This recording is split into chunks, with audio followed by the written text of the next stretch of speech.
मुंबई शहर का flower valley international high school. 12वीं क्लास के स्टूडेंट्स अपने क्लास में बैठे किताबों में अपने सिर खपाए हुए थे, लेकिन सेक्शन बी का माहौल थोड़ा ज्यादा ही टेंस था। बोर्ड के एग्जाम्स में सिर्फ 30 दिन बचे हुए थे, इसीलिए सभी की नजरें बार बार ब्लैक बोर्ड के साइड में टंगे बड़े से चार्ट पर जा रही थी, जिसमें 30 दिन का काउंटडाउन बना हुआ था। मैथ्स का लेक्चर चल रहा था और अपना मोटा सा चश्मा पहने हुए पाटिल सर मैथ्स के कुछ टफ सम सॉल्व करके समझा रहे थे। लेकिन इतने तनाव भरे माहौल में भी भावेश पराशर टेबल पर अपना सिर रखे हुए सोया हुआ है, और भूरी सी आंखों वाले भावेश का यूं अपनी क्लास में सोना रोज का काम था। एक तरफ पाटिल सर पूरे जोश के साथ सवालों को हल कर रहे थे, तो वहीं दूसरी ओर भावेश न जाने कौन सी सपनों की दुनिया में खोया हुआ था। तभी अचानक भावेश को लगा जैसे उसके दिमाग के अंदर एक इलेक्ट्रॉनिक आवाज आई। Host target found, scanning system, initialising installation. सपनों में खोए हुए भावेश को ये आवाजें बहुत अजीब लग रही थी कि फिर दोबारा वो आवाज आई। Installation complete, super system activated. ये सुनकर डर के मारे वो तुरंत अपने सपने से जाग गया और अपनी सीट से खड़े होकर चिल्लाया, कौन है? कौन बोल रहा है? तुम्हारे टीचर बोल रहे हैं, पाटिल सर। कहते हुए पाटिल सर ब्लैक बोर्ड पर हाथ घिसना बंद कर भावेश को ऐसे घूर रहे थे जैसे कि भोजन का लुत्फ उठा रहे गेंडे को किसी ने छेड़ा हो। पाटिल सर के जवाब पर पूरी क्लास हंसने लगी। पाटिल सर को बिल्कुल भी पसंद नहीं था कि उनके सवाल को समझाते वक्त कोई उन्हें डिस्टर्ब करे। वे तो बच्चों के डाउट्स भी सवाल पूरा हो जाने के बाद ही लेते थे।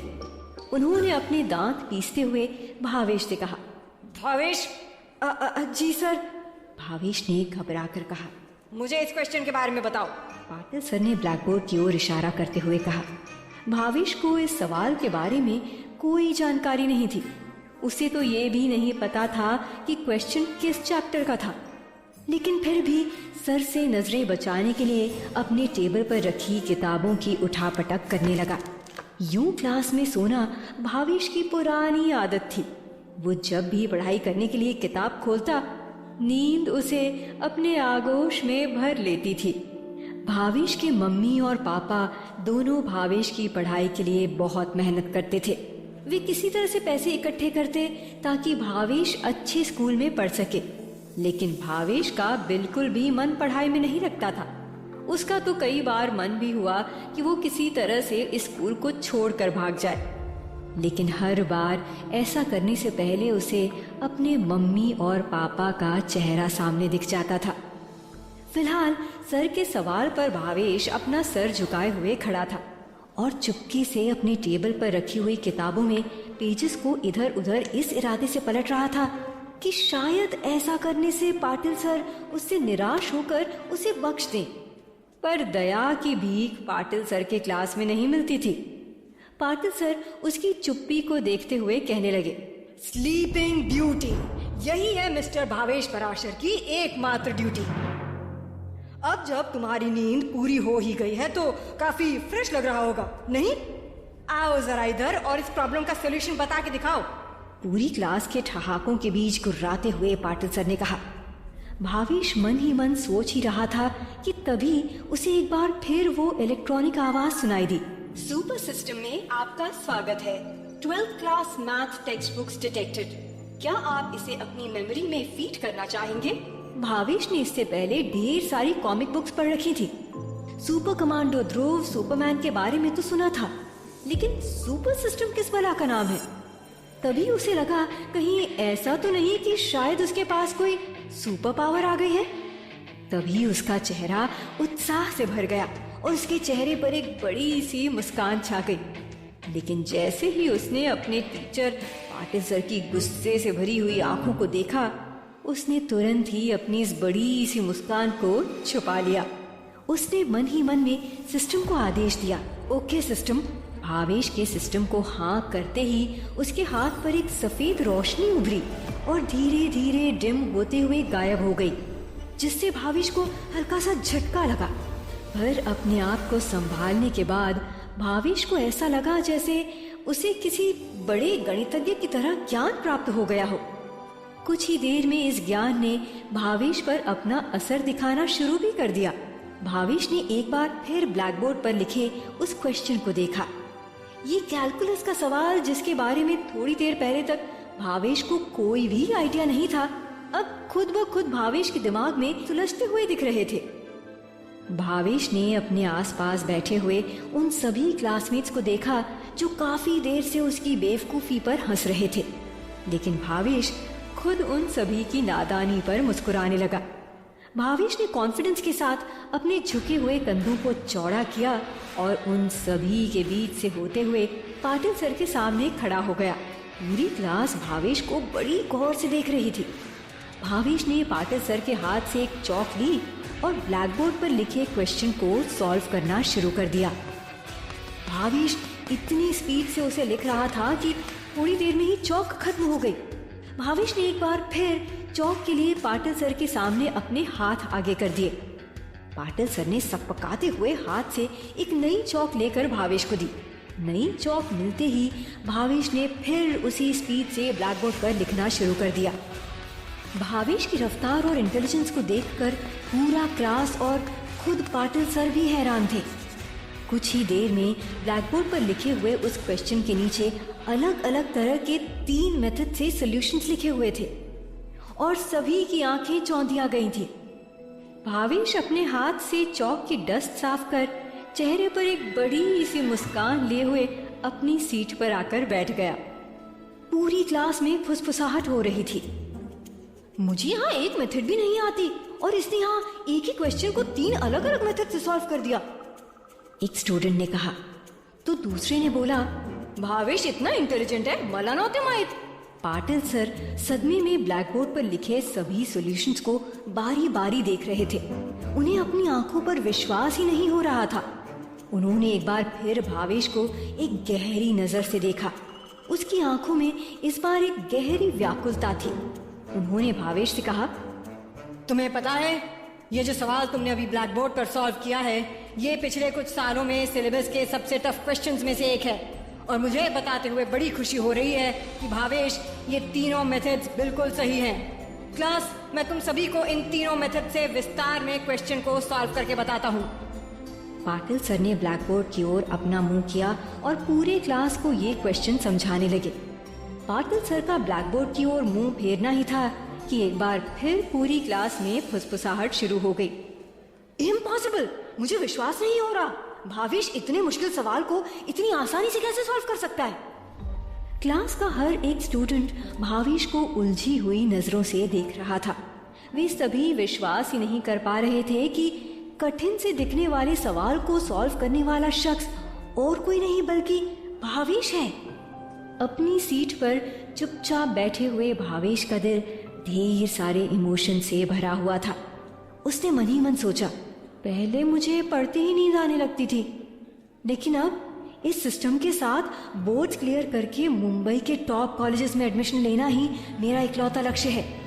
मैं अपने मम्मी पापा को निराश नहीं करूंगा। मैं चाहता हूँ कि वे सबसे हैप्पी लाइफ जिएं। तुरंत ही सिस्टम की आवाज एक बार फिर भावेश को अपने दिमाग में सुनाई देने लगती है। हेलो होस्ट, सुपर सिस्टम आपके लिए तैयार है। Super system? तुम आखिर हो क्या? क्या तुम मुझे अपना परिचय दे सकते हो? भावेश ने सिस्टम से कहा। सुपर सिस्टम दुनिया में किसी भी चीज को डेटा में तोड़ सकता है और उस डेटा को आपके दिमाग में पहुंचाकर उस चीज की ताकत और क्षमता को आपके अंदर डाल सकता है। उदाहरण के लिए, जैसे अभी सुपर सिस्टम ने मैथ्स की किताबों के ज्ञान को आपके दिमाग में पहुंचाया। सिस्टम की मदद से आप किसी भी चीज की स्किल को आसानी से अपने अंदर पा सकते हो। साथ ही जैसे जैसे आप सिस्टम का इस्तेमाल करोगे, आपके पास कुछ पॉइंट्स भी इकट्ठे होते जाएंगे, जिनका इस्तेमाल आप अपनी स्किल्स को बढ़ाने में कर सकते हैं। वाह! अच्छा सुपर सिस्टम, क्या तुम्हारे पास मेरी कोई पर्सनल जानकारी भी है? भावेश ने अपने मन में आए हुए सवाल को सिस्टम से पूछा। सिस्टम ने जवाब दिया, हाँ, हमारे पास होस्ट यानी यूजर का एक व्यक्तिगत पैनल होता है। अच्छा, तो क्या तुम मुझे मेरा व्यक्तिगत पैनल दिखा सकते हो? भावेश ने सिस्टम को आदेश दिया। सिस्टम ने तुरंत से भावेश के सामने एक बड़ी सी विंडो खोल दी। भावेश ने उस विंडो पैनल को ऊपर से नीचे पढ़ना शुरू किया। होस्ट भावेश पराशर, लेवल 1, उम्र 18 साल, ताकत 0.8, औसत से 0.2 कम। यार इतना कम तो नहीं है, भावेश ने अपने डोले फुलाते हुए कहा। चालाकी 0.8, औसत से 0.2 कम। मम्मी पापा ने सिखाई ही नहीं। आत्मा 1.2, औसत से 0.2 ज्यादा। अब इसके बारे में मैं क्या ही बोलूं। पेशेंस यानी धीरज 0.8, औसत से 0.2 कम। ठीक है, सीख जाएंगे धीरज रखना भी। स्किल मैथ 3, औसत से 2 गुना ज्यादा। अगला रामानुजन अपन ही है। टैलेंट कुछ नहीं यार, कुछ तो होगा। Skill points 0.3, personal space open. Panel को देखकर भावेश के मन में अब कोई चिंता नहीं थी, क्योंकि मैथ्स जिसमें भावेश हमेशा से कमजोर था, सिस्टम की मदद से वो मास्टरमाइंड हो चुका था। भावेश को विश्वास था कि वो इस सिस्टम के साथ अपनी सभी कमजोरियों को ताकत में बदल सकता है। लेकिन क्या वो सच में ऐसा कर सकता है? इसे जानने के लिए भावेश ने अपनी टेबल के ऊपर रखे बैग से अंग्रेजी की कुछ बुक्स निकाल ली और सिस्टम को आदेश दिया कि मैथ्स की तरह ही इस किताब का भी ज्ञान उसके दिमाग में डाल दे। भावेश का इतना कहना ही था कि उसके हाथ से एक मध्यम रोशनी निकली जो सीधे उस अंग्रेजी की किताब पर पड़ी। कुछ ही सेकंड्स में भावेश को अपने दिमाग में एक बार फिर इलेक्ट्रॉनिक आवाज सुनाई दी। High school English knowledge book detected. इसमें क्लास 12 के पहले तक का सारा इंग्लिश नॉलेज शामिल है। क्या आप इसे अपनी मेमोरी में फीड करना चाहेंगे? भावेश की सिर्फ हाँ कहने भर की देरी थी कि वो क्रिस्टल देखते ही देखते एक बार फिर भावेश के दिमाग में मिल गया और भावेश का दिमाग ढेर सारी अंग्रेजी की इंफॉर्मेशन से भर गया। उस इंफॉर्मेशन में ढेर सारी ग्रामर, प्रोनाउंसिएशन और सेंटेंस स्ट्रक्चर्स थे। इतनी अंग्रेजी जानकर भावेश इस समय खुद को शशि थरूर समझ रहा था। भावेश सिस्टम में जुड़े हुए नए इंग्लिश नॉलेज के क्रिस्टल को एक्सपीरियंस कर रहा था।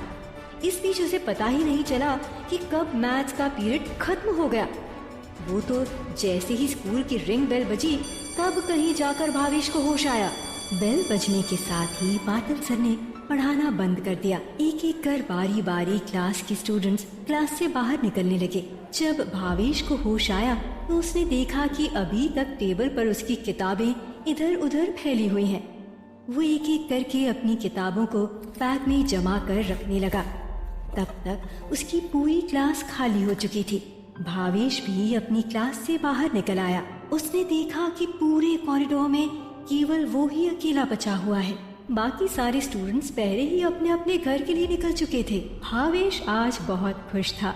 धीरे धीरे कदम बढ़ाते हुए उसके दिमाग में यही चल रहा था कि वो इस सिस्टम के साथ किसी भी सिचुएशन को अपने हिसाब से बदल सकता है। भावेश स्कूल से कुछ ही दूर पहुंचा ही था कि तभी उसे जोर से एक चीख सुनाई दी।